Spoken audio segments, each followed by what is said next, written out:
tomai cuidado, para que vossos corações não fiquem insensíveis, por causa da gula, da embriaguez e das preocupações da vida. Versículo 34. Tomai cuidado, para que os vossos corações não fiquem insensíveis. Eu fico pensando nessa atualidade da palavra de Deus. Ao alertar, e alertar de uma forma muito insistente, muito convicta, a cada um de nós, que cada um de nós precisa tomar cuidado para que o coração de cada um de nós não se torne insensível. Há alguma tradução da Bíblia que fala coração pesado. Ave Maria fala pesado. Se Jesus diz que é para tomar cuidado, para que o vosso coração não se torne, para o afinam, tomar cuidado, para que vossos corações não fiquem insensíveis. É óbvio que ele está aí já lembrando a possibilidade. O nosso coração corre o risco de se tornar insensível. O que é um coração insensível? É aquele que não sente, é aquele que perdeu. Por favor, alguém lá, cantinho da criança é lá embaixo.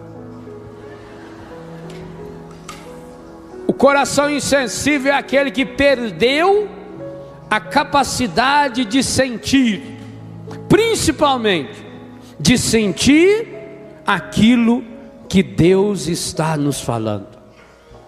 Ao falar coração, eu já disse hoje de manhã, nós estamos falando desse espaço íntimo, interior, profundo de cada um de nós.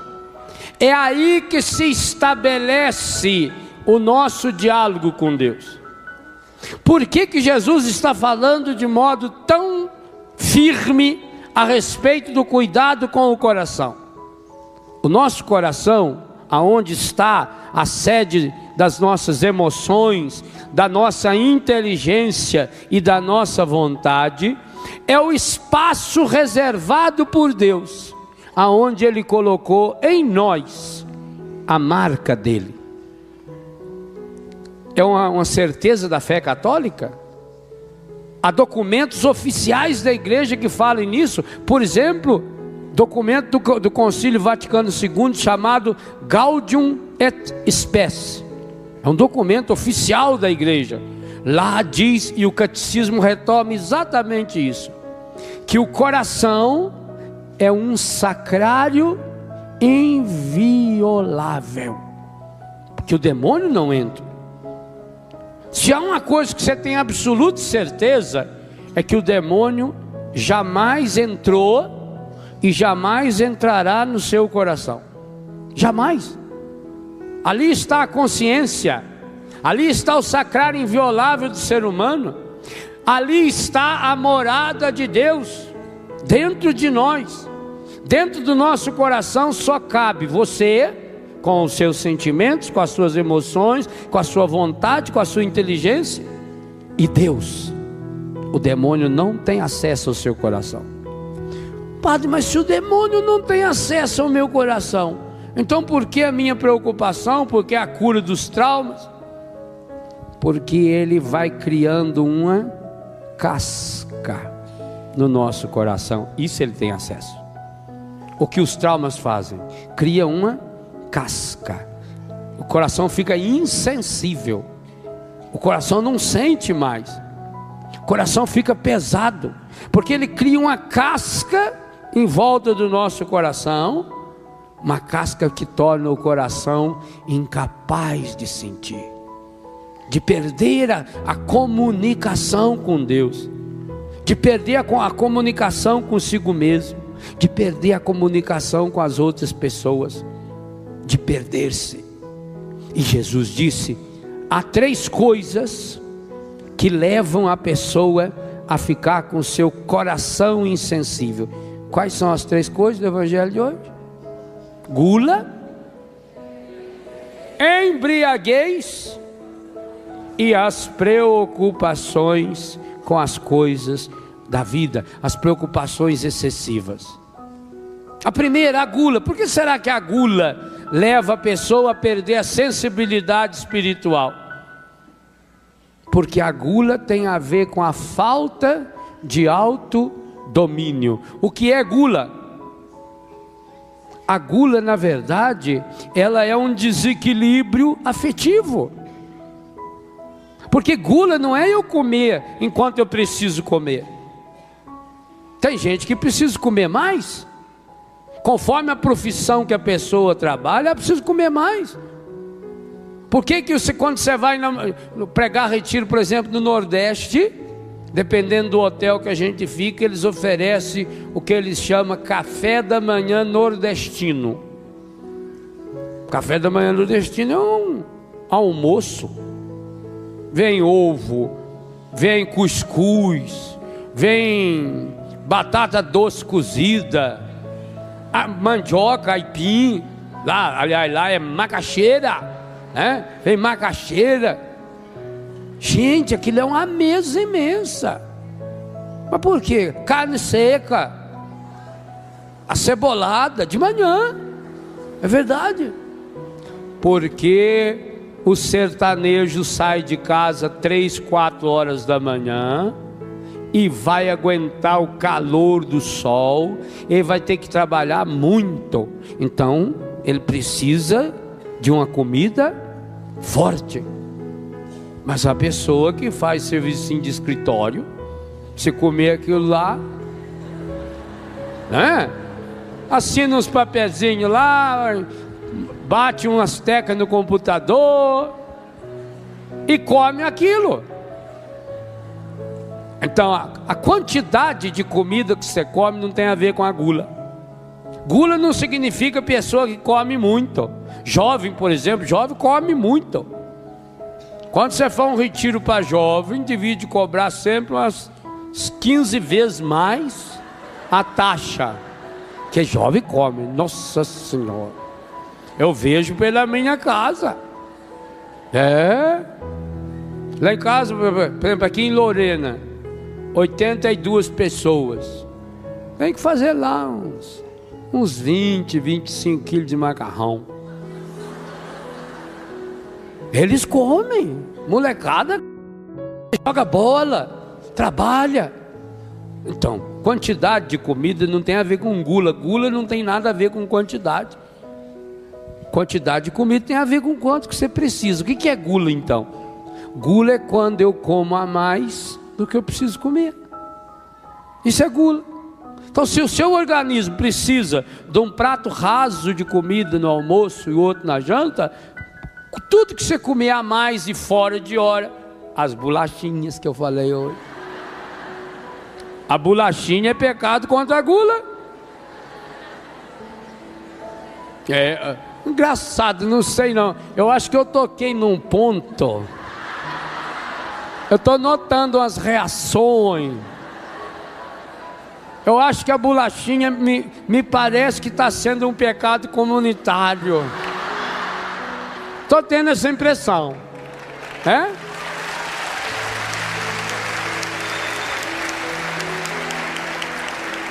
Sabe por que a gente não pensa? A gente se deixa levar. O excesso da comida, o comer fora de hora. Ora, se você não tem controle sobre a sua alimentação, vai ter controle sobre o quê? Como é que você vai resistir a uma proposta do demônio se você não é capaz de resistir à comida fora de hora? Isso é a gula. Então, gula tem a ver com alimentação fora de hora. Gula tem a ver com alimentação desregrada. Claro, tem a ver com excesso de comida também. Pessoa senta à mesa, enquanto não tiver estufada, não para de comer. Inclusive tem alguns que levantam da mesa sem mal-estar. cansado, né? Mas também comeu feito um boi. Os antigos já ensinavam: a gente tem que sair da mesa sempre com um pouquinho de fome, sempre. Isso é sabedoria. Sempre com uma vontade de querer comer mais. Tem um padre na minha congregação que o recorde dele foi 4 vezes que ele jantou no mesmo dia. Isso é recorde do Padre Moreno. Porque ele janta, aí chega uma pessoa depois vai jantar, para não deixar a pessoa jantar sozinha, ele janta de novo. Isso ele que me falou, o recorde dele é 4 vezes. É sinal que ele come só um pouquinho. Ele vai lá, senta e come um pouquinho. Que ele sabe que também, gente, vocês sabem disso também. O estômago precisa de 1/10 mais ou menos daquilo que a gente come. O resto a gente come com os olhos. A boca que vai sofrer. Quer dizer, a comida, gente, é muito boa daqui para cima. Quando ela passou o canal da garganta para baixo, sabe aquele pedaço de pudim a mais que você comeu? Leva 15 dias para você andando, para você eliminá-lo. 15 dias. Entra facinho. Mas para eliminar, ele até derrete na boca da gente assim. Para eliminar, você vai ter que caminhar, vai ter que suar, andar naquela esteira e correr, faz ginástica. Aí você sua feito um condenado, 1 hora de ginástica. Vai lá e pesa. Não emagreceu nada.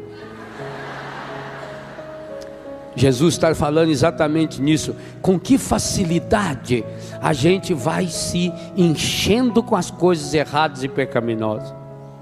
Então, hoje em dia não se fala mais nisso. Antigamente, gente, eu acho que os cristãos antigamente, isso antigamente também que eu estou falando aí, uns 20, 30 anos, não é muito mais do que isso não. Os cristãos tinham uma preocupação mais séria quanto à alimentação. Hoje em dia ninguém liga. Por quantas pessoas que eu conheço, nesse caso só senhores e senhoras, que por exemplo, às quartas-feiras jamais come carne, ainda hoje. Que às sextas-feiras de jeito nenhum não come carne, come peixe ou ovo, ou batata frita, mas não come carne, porque isso veio dessa disciplina. Quaresma era um período que dificilmente a pessoa punha um pedaço de carne, e obviamente botava um pedaço de carne na boca na quaresma se fosse um aniversário, alguma coisa. Se não fosse quarta e sexta é bobagem, esquece. Talvez no domingo, dia do Senhor, festivo, a pessoa tinha o controle. Hoje não, hoje come-se de tudo. Hoje abre churrascarias na sexta-feira santa, e tem muitos católicos que vão na sexta-feira santa na churrascaria, come à vontade, bebe bebida alcoólica e depois vai na igreja participar da solene ação da morte de Jesus. Isso, mas hoje isso é comum, isso é a coisa mais normal do mundo. Churrascarias abertas na sexta-feira santa. Quer dizer, a palavra de Deus não tem mais força nenhuma para o mundo, não. A palavra de Deus não tem mais peso na organização do mundo, não. Hoje se é dia santos, ou se é feriado, para o mundo não está nem aí. Inclusive o comércio. Muitos que se dizem cristãos abrem comércio hoje aos domingos, dia do Senhor. E é claro que por trás disso tem um projeto demoníaco contra a pessoa, contra o descanso. Se até Deus descansou, como é que o ser humano acha que ele não precisa descansar? O descanso semanal. E olha que coisa linda, por exemplo, o domingo, dia do Senhor, o descanso semanal aliado ao descanso espiritual. Olha como a igreja é sábia, como a palavra de Deus é sábia. A pessoa não trabalha, portanto descanso físico. É o dia que você vai sair e vai na igreja. Antes da igreja ser um lugar espiritual, é um lugar de encontro com as pessoas. Por isso que a gente tinha roupa de missa. Não que a missa precise da sua roupa, pois o Deus que a gente encontra na missa, a gente recebe é dentro da boca, Ele derrete é dentro de nós. Não está olhando para a nossa roupa, é por dentro. Chegou uma vez que eu fui para comprar um carro, e o carro branco era mais barato que o carro azul. Aí eu falei, então eu vou levar o branco. Disse, não, mas o azul é mais bonito. Disse, mas meu filho, eu vou andar é dentro do carro, eu não vou ver a cor do carro não. A cor é para quem estiver de fora vendo. Então é preferível eu ficar andando no mais barato e olhar os outros carros. Aí eu olho a cor dos outros. Eu não vejo eu. Quando eu vejo o meu carro, eu estou fora dele. Qual é a utilidade de um carro ser fora dele? Tanto que meu carro é branco. Ué, é mais barato, por que eu vou pagar mais caro? Assim também a Eucaristia, você não se arruma por causa da Eucaristia, pois Jesus vai para dentro da gente. Sabe lá a roupa que você está usando? Então por que a gente se arruma? Faz a barba, as mulheres põem perfume, raspa o sobaco, põe uma roupinha ajeitada, arruma o cabelo. Tem uns que ficam lá 3 horas arrumando. Tem uns que tentam arrumar, mas não consegue. Porque, terceira dimensão, a missa, a igreja, o domingo é um encontro de irmãos, é um encontro social. Eu nunca esqueço das missas do Biguá. Por quê? Porque a gente ia no mínimo 1 hora, 2 horas antes, e ficava lá fora tudo conversando. As comadres, os compadres, as crianças brincando. E depois, se a missa acabava às 8, ninguém ia embora.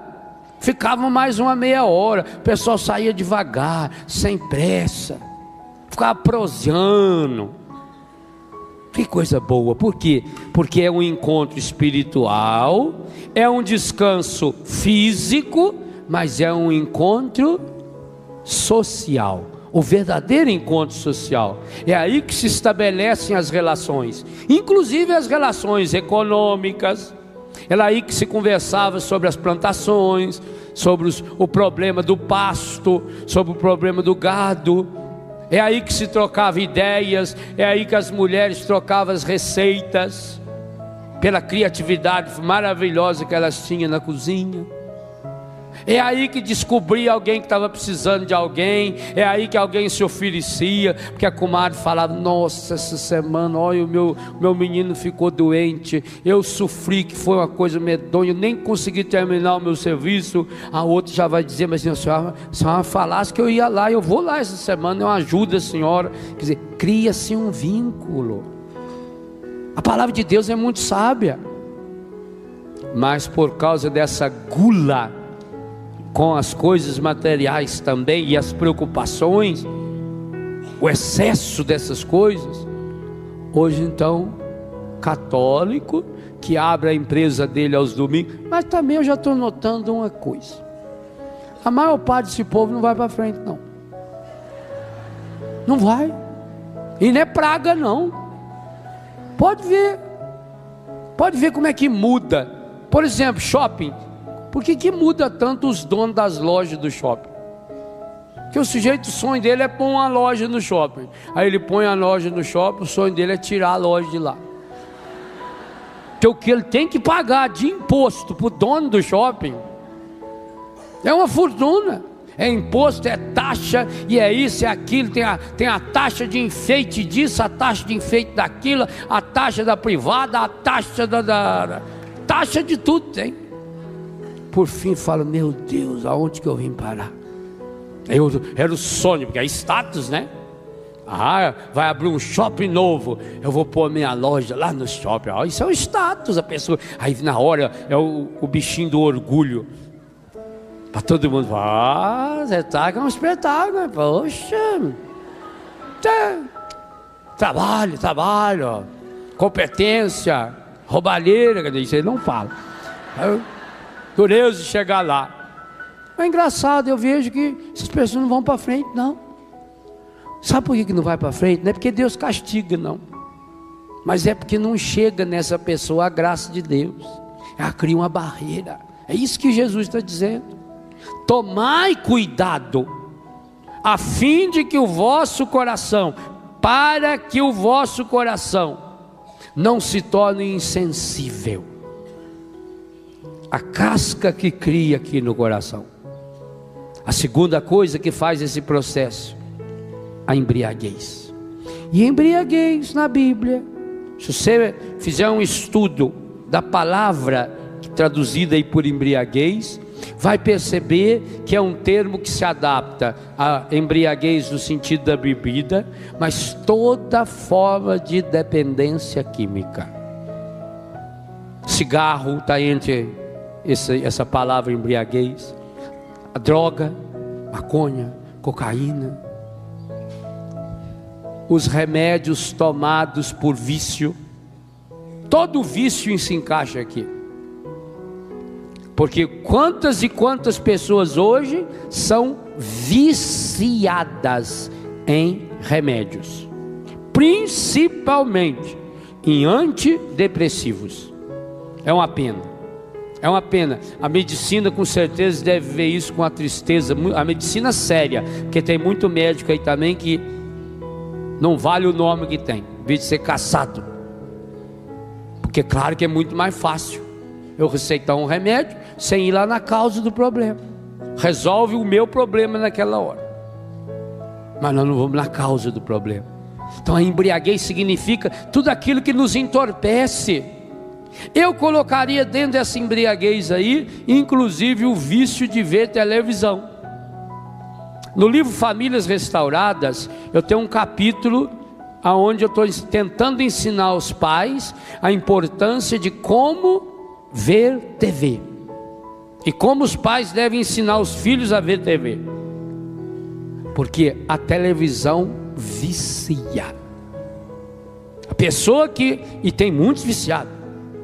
Tem pessoa tão viciada na televisão que ela liga a televisão até quando ela não vai assistir televisão. Sim, é viciada. Ela levanta, sai do quarto, passa na sala e liga a televisão. E vai para a cozinha.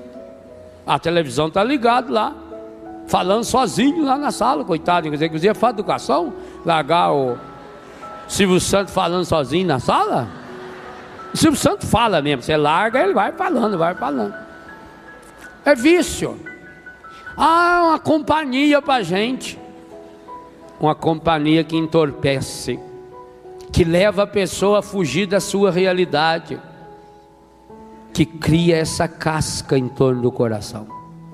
Tudo que foi entorpecente, e eu já salientei, assim bem por cima, hoje de manhã, os estragos do alcoolismo, os estragos da bebida, os estragos da droga.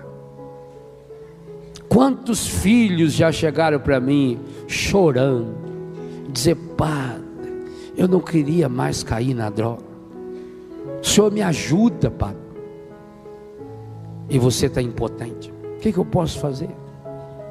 Se eu tivesse o poder de enfiar a mão dentro da cabeça da pessoa, chegar lá no inconsciente do seu coração, tirar fora, lavar aquilo lá. Mas não. Aqui vem um mistério chamado mistério da iniquidade, que já está alastrado no mundo, como nós ouvimos bem o profeta Daniel nas leituras ao longo desses últimos dias, inclusive hoje. Já está estabelecido. É a força do mal. É a força do mal que já envolveu essa pessoa. E agora a libertação exige um longo processo. Meus irmãos, cura interior, e eu já preguei sobre isso quantas vezes, e já escrevi isso em vários dos meus livros. Cura interior não é fácil. Cura interior é um processo difícil. Cura interior exige a persistência. Aliás, é a tônica do evangelho dessa semana. Quem observou, desde terça-feira até hoje, a igreja só leu um capítulo do evangelho, cada dia um pedacinho de Lucas, capítulo 21. Cada dia nós lemos um trechinho de Lucas. E qual é a tônica? Persistência, perseverança. Vai acontecer um monte de desgraça, diz Jesus. Desgraça que vai envolver o mundo inteiro, mas vocês vão vencer. Levanta a cabeça. Aquele que perseverar até o fim será salvo. Não desista. Hoje o evangelho nos assemelha com Nossa Senhora. Que absurdo o final do evangelho de hoje. Por que você tem que tomar cuidado para que o seu coração não se torne insensível por causa da gula, por causa da embriaguez, e a terceira que eu não falei ainda, vou falar, as preocupações da vida. Para que você possa estar, que jeito? Última frase do evangelho. Está de pé diante do Filho do Homem. Quem é que o evangelho fala que estava de pé diante do Filho do Homem? Maria de Nazaré, Maria Madalena e Maria de Cleofas, a discípula de Emaús, de pé. Percebeu? É isso que o evangelho quer de você. É isso que o evangelho quer para mim. Que nas horas difíceis a gente esteja de pé. Essa é a grande vitória. Esse é o processo da cura interior. É nos levantar. Olha a oração que a igreja fez essa semana. Como é que começa a oração todo dia na missa? Levantai, ó Deus, o ânimo dos vossos filhos e filhas. Levantai, ó Deus, o ânimo dos vossos filhos e filhas. Isso a igreja rezou a semana inteira. A última semana do tempo litúrgico, do ano litúrgico, a igreja rezou: levantai-vos, ó Deus, o ânimo. O Senhor pode levantar o nosso ânimo. Olha que oração de cura interior linda e profunda, e que você pode repetir para você também. Levantai, ó Deus, o ânimo do meu coração. Anima-me, Senhor. Eu estou muito desanimado, eu estou muito triste, eu estou derrotado. Por quê? Ou é pela gula, ou é pela embriaguez. Então você precisa descobrir o que está embriagando você. É a televisão? É vício da televisão? É vício de droga? É os remédios que você toma há já não sei quantos anos? É a bebida? É a maconha, a cocaína? É o cigarro? Não é fácil largar disso. Se fosse fácil, Betânia seria um fracasso. E nós temos filas em Betânia. Cada uma das nossas casas são filas de gente querendo entrar. E quantos dos que estão conosco já moraram conosco, saíram, recaíram, voltaram? Não é fácil. É dureza. Nós ainda temos, por uma graça especial de Deus, talvez por fazermos um trabalho todo espiritual, a tônica de Betânia é unicamente espiritual, nós ainda temos a graça de um índice de perseverança maravilhoso.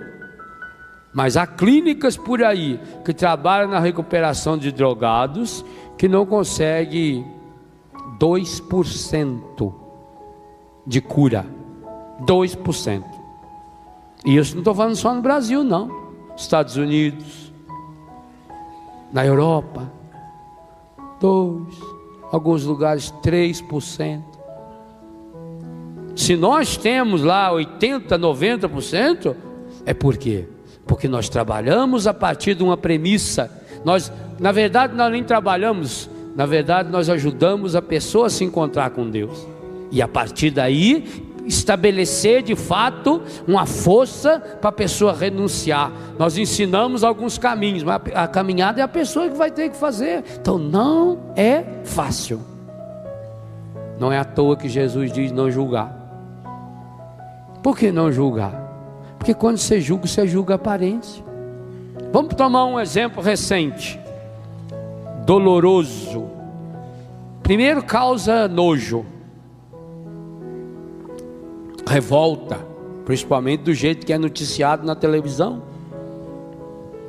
Aquele padre lá em Maranhão, São Luís do Maranhão, que foi preso com os moleques, 4 moleques, no motel. E agora as acusações todas de crianças, adolescentes, família.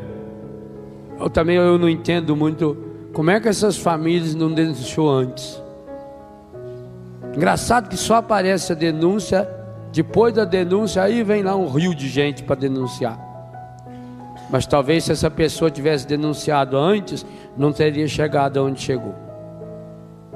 Então, primeira coisa, quando você vê uma notícia dessa, você fica revoltado. Você tem nojo. Meu Deus, um padre da nossa igreja, vem uma indignação. Aí depois você fica olhando na fotografia do padre do jornal. O padre já está condenado, com certeza.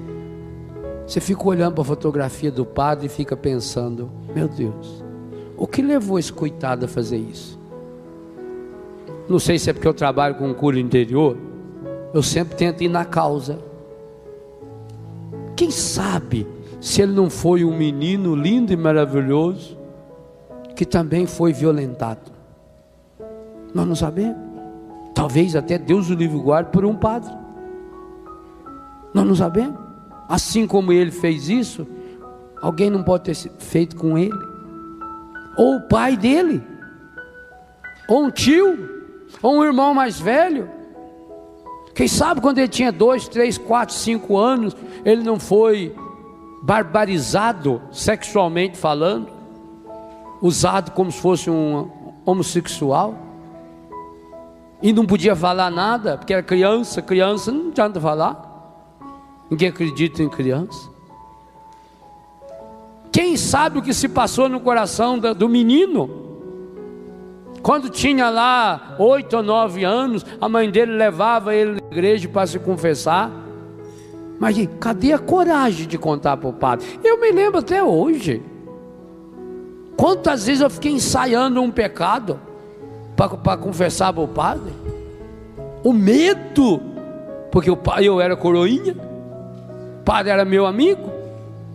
Meu medo é que ele olhasse na gradinha ali e visse que era eu. Porque antigamente tinha que a gradinha para a gente confessar. Eu até baixava um pouco a cabeça assim. Às vezes eu punha a mão na beira da grade. Ó padre, dá minha vossa bênção. Para ver se ele não reconhecia a gente. É duro, para criança é duro demais. E eram uns pecadinhos. Então, você tem que pensar em você também quando você era criança, tudo que você passou. Agora imagina um menino desse violentado sexualmente. Que coragem. Não fala. Então não confessa por medo. Aí vem a vergonha. Não fala para os pais, porque muitos pais, como eu já falei hoje de manhã, se contar um negócio desse para o pai é capaz de ainda bater na criança. Como é que você fez isso? É um absurdo, onde já se viu? Porque aí o adulto olha com os critérios morais. E a criança está sendo vítima. Será que você não tem criança vítima sexual na sua casa? Na escola? Da igreja? Você acha que o seu filho de 8, 9, 10, 12 anos, se ele atualmente estiver sendo vítima de pedofilia, ele tem liberdade suficiente para falar para você? Não responda, só pensa. Ele tem liberdade suficiente para falar para você? E digo a vocês, a maioria não tem. Não tem, porque não tem confiança, porque não estabeleceu diálogo, não tem canal para abrir sinceramente o coração. Agora esse trauma ficou lá, ajudou a fechar o coração da criança. Então nós não sabemos. Não julgar é por isso. Você não sabe. Você não, eu estou dando o exemplo do padre porque é recente, mas de qualquer criminoso que aparece aí na televisão. Eu fico revoltado quando eu vejo o Datena e o Marcelo Rezende e outros que fazem esses programas, ou no jornal que eles apresentam, quando pegam um criminoso, o tanto que eles xingam e pregam a pena de morte. Meu Deus, sabe lá se eles não são muito piores do que aquele coitado que está lá? Sabe lá se aquele coitado não é uma vítima? Culpa nossa, é muito mais fácil a gente botar a culpa de fulano não presta, fulano isso, fulano aquilo. Muito mais fácil do que eu pensar, e eu como cristão, o que estou fazendo para melhorar esse mundo? Quando a igreja é coerente, tem gente que noticia. Essa semana saiu uma notícia aí relacionada à igreja, os jornais achando o maior absurdo. Os jornais dizem, porque a cantora Daniela Mercury foi convidada para o concerto de Natal do Vaticano, patrocinado pelo Vaticano em Roma, e alguém apresentou ao Vaticano o trabalho dessa cantora, principalmente em relação ao carnaval, quando ela defende a camisinha. Ela fez até uma música para a camisinha, defende o sexo livre. Obviamente que quando isso chegou no Vaticano, o Papa e os seus assessores na hora cortou. Não vai cantar aqui, não vai cantar no quinto dos infernos. Aqui não. Cortou. Os jornais estão indignados com essa atitude retrógrada do Vaticano. Isso não é retrógrado, isso chama-se coerência. Ela inclusive deu uma entrevista. Ela deu uma entrevista dizendo que é católica. Eu não quero julgá-la também, mas você é católico? Defende a sua fé. Publicamente então, pior ainda. Pode, eu como padre, pode ter coisas que eu não concordo dentro de mim, mas eu tenho que meter uma zip na minha boca.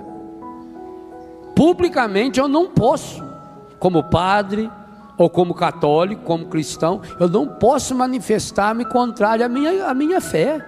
Não posso. Eu posso ter dúvida interior. Por isso que se resolve as dúvidas do interior com o diretor espiritual, com o confessor, com o aconselhamento com alguém que me ajuda, mas não posso mostrar isso para o povo. A palavra de Deus tem que ser objetiva, clara. O catecismo é claro, o catecismo é objetivo. Você até interiormente pode não aceitar. Você até interiormente, até por falta de conhecimento, pode defender a camisinha, porque do jeito que a televisão fala, seria um absurdo. Eu também já pensei nisso, até escrevi no livro Viver com HIV, e escrevi também no site de Betânia uma reflexão sobre a camisinha, porque a princípio eu fiquei pensando, mas meu Deus, se vai evitar uma doença, por que é pecado usar? Pega um caso de uma pessoa que já tem a enfermidade, por exemplo, vai passar, descobre o marido e ele tem uma enfermidade sexualmente transmissível, já tem, a mulher não tem, então a lógica, usa a camisinha. Aí você começa a investigar e descobre que não evita coisíssima nenhuma, que por trás disso está uma campanha de promiscuidade, que os grandes patrocinadores dessa campanha são indústrias promíscuas, que são as mesmas indústrias que financia os sex shops e que financia a indústria pornográfica de revista e principalmente de filme, de hoje os DVDs e etc. É a mesma indústria. Então você percebe que o que está por trás disso, porque ao defender a camisinha, eu não preciso mais defender a fidelidade. Para quê? É uma segurança, eu ponho no bolso e saio. Se encontro um namorado ou uma namorada, ótimo. Mas também, se não, um amigo. Vai numa festinha, bebe, segunda causa, vai no embalo, pronto. Mas a pessoa depois vai sentir o quê? Ah, nós que atendemos essas meninas, ou que temos filhas na nossa comunidade, vocês que têm o problema em casa, quando uma moça toma consciência do que ela fez com a sexualidade dela, com os rapazes também, só que com os rapazes o processo é mais lento,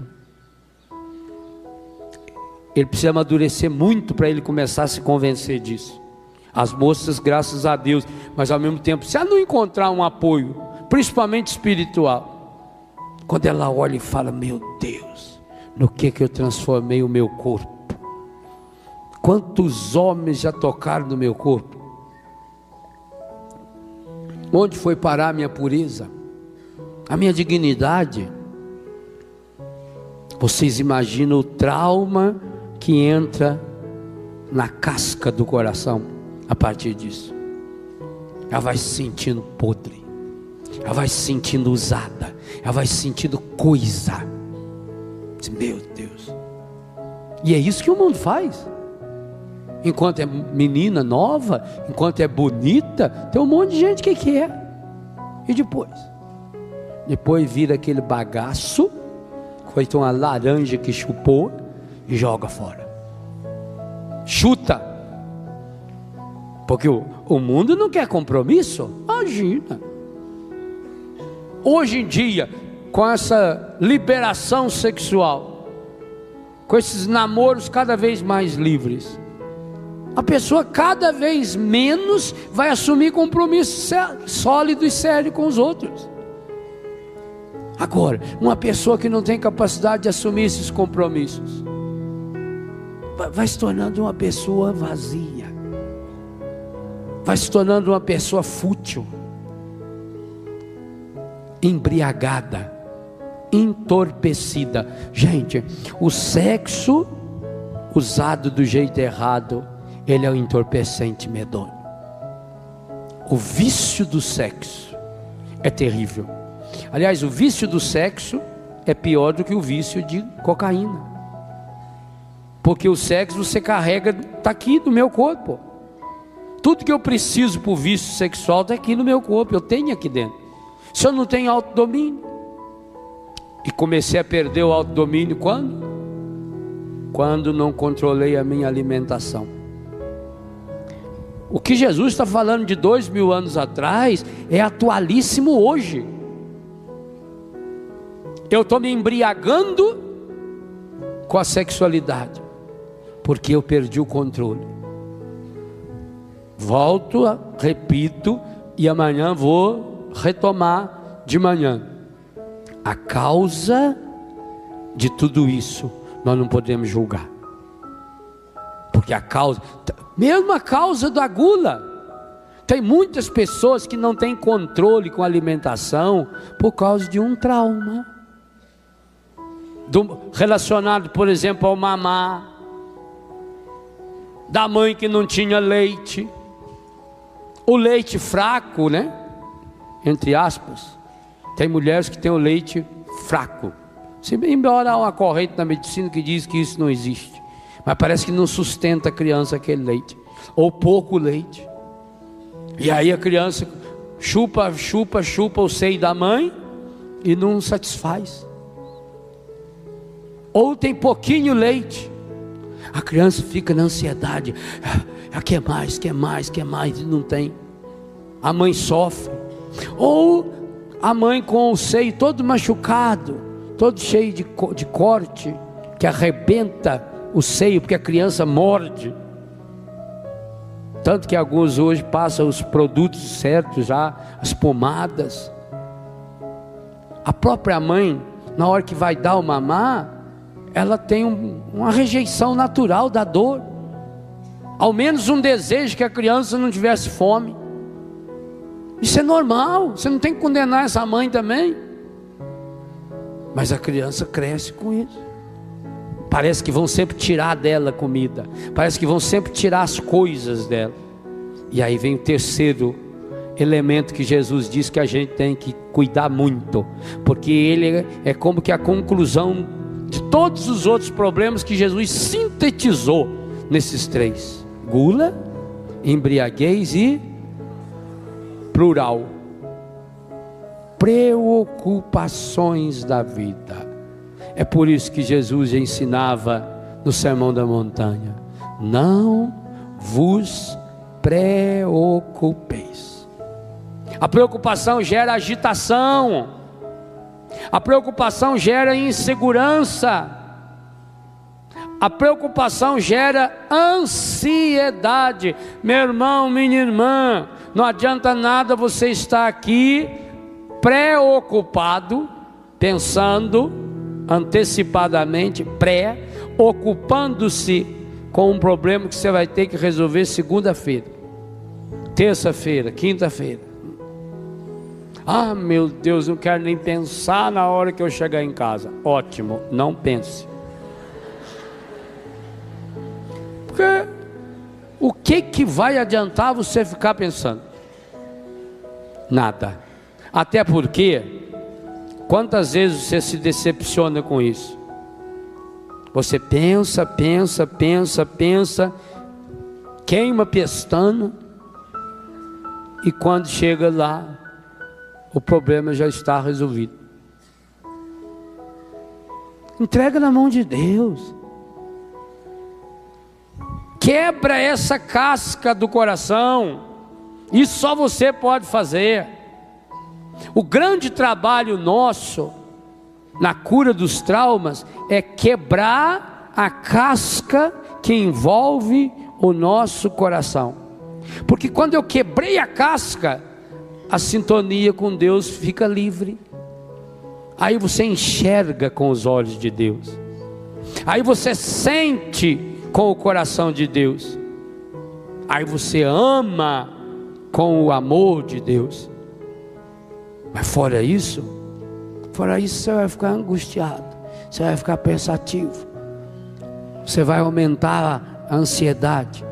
A preocupação gera nova ansiedade, a ansiedade gera preocupação, vai ficando um círculo vicioso. Você vai se tornando essa pessoa pesada, essa pessoa angustiada, e aí olha para as coisas com a cabeça baixa. Por isso, levantar a cabeça, levantai, Senhor, o ânimo dos vossos filhos e filhas. Por isso Jesus dizia no evangelho dessa semana: quando todas essas coisas estiverem acontecendo, essa é a hora, levantai-vos, erguei vossa cabeça. O pecado e os traumas faz a gente olhar para baixo. E quando você olha para baixo, o que você enxerga? É igual essas pessoas tímidas.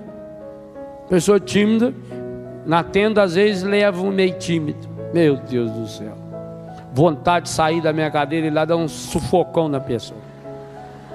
O que foi fazer na televisão? Então não dou vida. Já fica a cabeça baixa lá, porque é isso e aquilo. Mas você acha isso, aquilo e tal? Eu acho, Senhor. Misericórdia. Ah, se a gente pudesse na hora chamar outro, né? Mas aí você vê a caridade, e você tem que rir ainda e fingir que está gostando. Claro, você sabe que o povo tudo já mudou de canal, já estão tudo na Hebe. Ah, é verdade. Já foram tudo ver a Hebe. E eu tô lá, sabendo que a audiência é eu, mamãe. Mamãe, graças a Deus, mamãe não me decepciona. Ela dorme, né? Ela dorme lá comigo, né? Vendo. Mas mamãe eu sei que tá lá. E que nem ninguém mais. E a pessoa, Miguel, levanta a cabeça. Você também. Você está com um problema muito sério para resolver? Levanta a cabeça. Se ajeita. Levanta. Se apruma. Porque aí você tem ao menos a disposição interior para resolver o problema. Quando você baixa a cabeça e fica... meu filho, fisicamente falando, o seu organismo obedece você. Por que a gente lava a cara cedo quando levanta? Muitos tomam banho, mas quem não toma banho, no mínimo lava a cara, para tirar as remelas aqui dos olhos assim. É bom que faça isso. E também é bom escovar o dente, porque aquele bafo que a pessoa... Mas você lava o rosto, é para isso só, para levantar. Levanta, a cabeça baixada é sinal de cansaço, né? A pessoa vai indo, aí começa a babar. Levanta a cabeça, pruma, vamos, vai dar certo, nós vamos conseguir, nós somos um povo de vencedor. Que palavra linda, a última palavra oficial da igreja no ano litúrgico que se encerra hoje. Força, ânimo, você vai ter que estar de pé diante do Senhor. É isso, não essas atitudes para baixo. Ânimo. Essa é a palavra para mim e para você. Que coisa maravilhosa. Eu quero, Senhor. Eu quero, Senhor. Espírito Santo, venha ao encontro da minha fraqueza e levanta-me. Espírito Santo, coloca-me hoje de pé diante de Jesus. Eu sei que eu não mereço.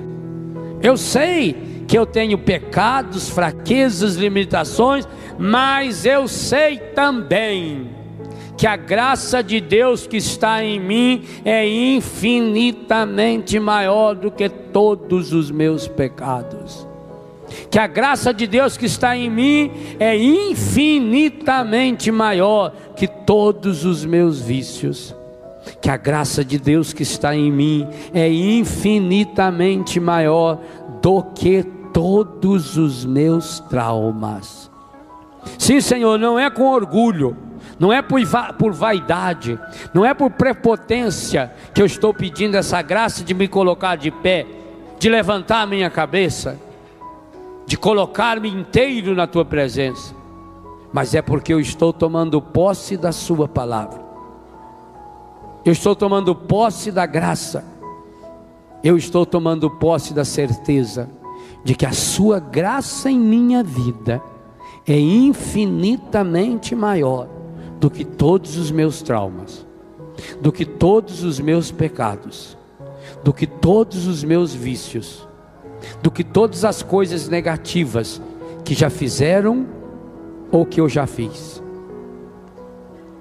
Eu me coloco hoje de pé, Senhor, na sua presença, para acolher a força do teu Espírito, sarando, curando, libertando, restaurando o meu coração. Por isso eu convido você a colocar sobre o altar, agora, juntamente com o pão e o vinho, o seu coração, sua vida, sua história, para que tudo aquilo que você trouxe no seu coração e na sua alma nesse acampamento seja tocado, seja restaurado, seja renovado pela graça de Deus.